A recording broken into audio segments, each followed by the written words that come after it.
On May 24, 2022, at 11:28 in the morning, a pickup truck crashed into a ditch near Robb Elementary School in Uvalde, Texas. From that truck emerged an 18-year-old armed with an AR-15 rifle. What happened in the following hours would forever change this community of 15,000 residents and expose systematic failures that would resonate far beyond the borders of this small Texas town. Uvalde was no different from thousands of rural communities across the United States. Its quiet streets, its hard-working families, primarily Latino, and its elementary school where teachers knew 3 generations of the same family. It was Tuesday, just 2 days before summer vacation. 2nd, 3rd, and 4th grade children were preparing for the end of the school year. At 11:33, 5 minutes after the crash, the attacker had entered the school building through a door that should have been secured, but wasn't. This simple detail would be the first in a series of failures that would turn an already terrible situation into something much worse. The first police officers arrived just 2 minutes later at 11:35. According to all protocols established after the Columbine massacre in 1999, these officers should have immediately entered to confront the attacker. The doctrine was clear. When there's an active shooter in a school, every second counts. The absolute priority is to stop the threat as quickly as possible, but that's not what happened. Instead of following active shooter protocols, officers retreated from the hallway where the attacker was located after taking gunfire. For the next 77 minutes, while the attacker remained locked in 2 adjoining classrooms, officers waited in the hallway. They waited for backup. They waited for specialized equipment. They waited for keys to the classrooms. They waited for clearer orders. Meanwhile, children inside those classrooms were making desperate calls to 911. "Please send help," whispered a 4th grade girl into the phone. "He's shooting." Dispatchers could hear gunshots in the background. The children knew they needed immediate help. The officers in the hallway could also hear the gunshots. But the commander on scene had made a fatal decision to treat the situation as a barricaded subject rather than an active shooter. This distinction, which may sound technical, had devastating consequences. A barricaded subject implies that immediate danger has ceased and negotiation is possible. An active shooter requires immediate action to stop the threat. Parents began arriving at the school. Some tried to enter themselves to rescue their children, but were stopped by police. Videos from that day showed desperate mothers and fathers being handcuffed while screaming that they wanted to save their children. Some parents ran to the back of the school, jumped fences, and rescued their own children from other classrooms while officers remained in the hallway. It wasn't until 12:50 p.m., 1 hour and 17 minutes after the attacker entered the school, that a tactical team finally entered the classrooms and eliminated the threat. By then, 19 children and 2 teachers had lost their lives. Subsequent investigations revealed a cascade of errors. There was no clear, unified command. Communications between different police agencies were confusing. The team didn't have keys to the classrooms, despite the janitor being available on site. Officers assumed doors were locked when some weren't. There was no clear medical evacuation plan for the wounded. But perhaps the most fundamental error was the decision not to follow established active shooter protocols. These protocols, developed after decades of similar tragedies, are clear. When there are victims being actively attacked, police must enter immediately, even if it's dangerous, even if they don't have ideal equipment, even if they go alone. The Department of Justice report was devastating in its conclusions. The police response at Robb Elementary was a failure. There were problems with leadership, decision-making, tactics, communications, and training. The report found that if officers had followed standard protocols, lives could have been saved. But how did we reach this point? The answer requires examining not just what happened that day, but the broader systems that failed. First, there's the question of access to weapons. The attacker legally purchased his rifles days after turning 18, with no waiting period.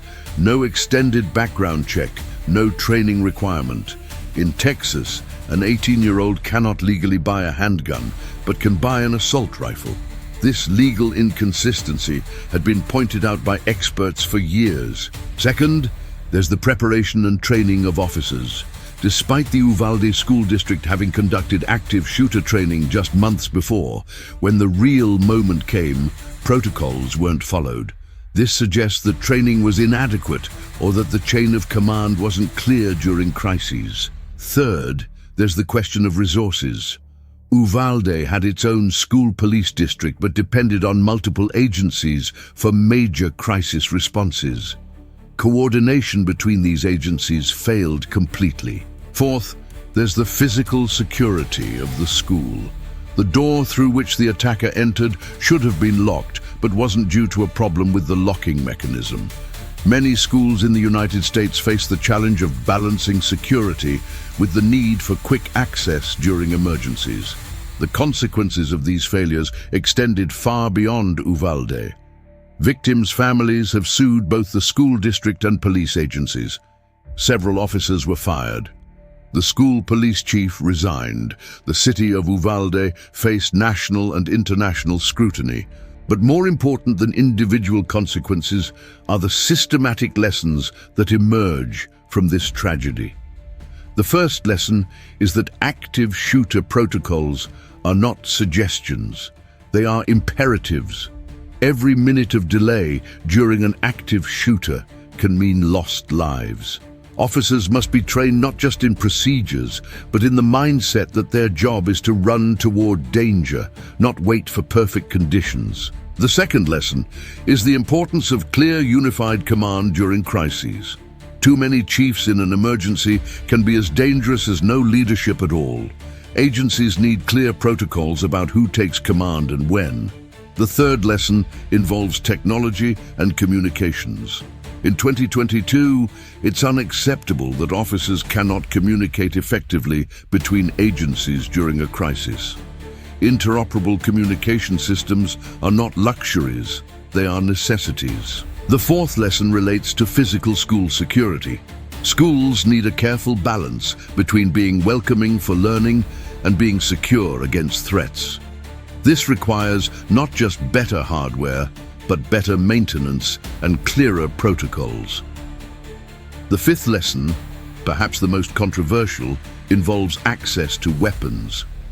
Regardless of political positions on the Second Amendment, it's difficult to argue that the current system, where a teenager can buy multiple assault rifles without a waiting period or extended verification, is optimal for public safety.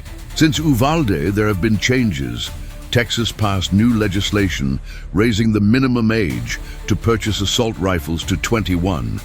More funds have been allocated for school security and police training. Many school districts have reviewed their security protocols. But the most significant changes may be the least visible. The conversations happening in police departments across the country about what it really means to protect and serve when children are in immediate danger. The legacy of the 19 children and 2 teachers who lost their lives in Uvalde should not be just pain and tragedy, but the determination that their deaths were not in vain if they result in stronger systems to protect other children. Every school in the United States should ask itself, are our security protocols updated and regularly practiced? Are our school resource officers adequately trained in active shooter response? Do our emergency communications work? Are our doors and security systems properly maintained? Every community should ask itself, can our police agencies work together effectively during a crisis? Do we have the necessary resources to respond to complex emergencies? Are we identifying and helping at-risk individuals before they become violent? Every parent should ask themselves, do I know my child's school security protocols? Do I know how the school will communicate with me during an emergency? Have I talked with my child about what to do in emergency situations in an age-appropriate way? Uvalde taught us that school security is not the responsibility of a single entity. It requires collaboration between educators, police, legislators, parents, and entire communities. It requires that we admit when systems fail and that we have the courage to change them. The Uvalde tragedy cannot be undone. The families who lost their loved ones will carry that pain forever. But we can honor the memory of those victims by ensuring that the lessons from that terrible day become actions that protect other children. The question is not whether there will be another crisis in an American school. Statistics suggest there will be.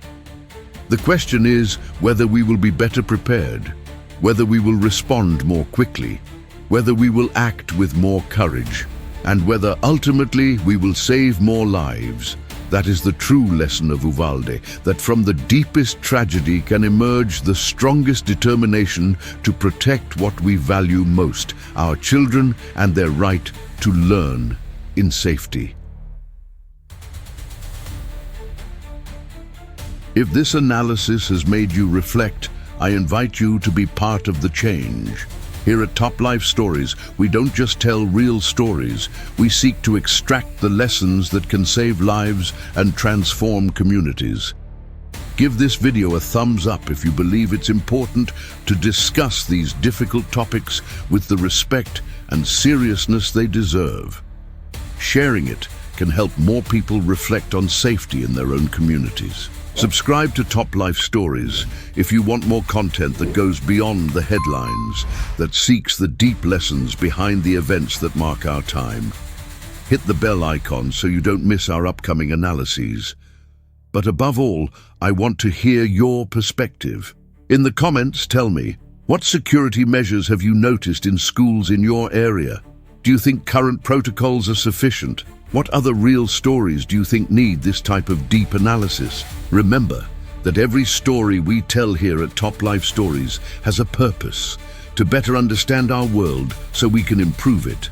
Your participation in the comments not only enriches the conversation, but helps these lessons reach more people. See you in the next video, where we'll continue exploring the real stories that teach us, challenge us, and inspire us to be better. Thank you for being part of this community that believes in the power of stories to change lives.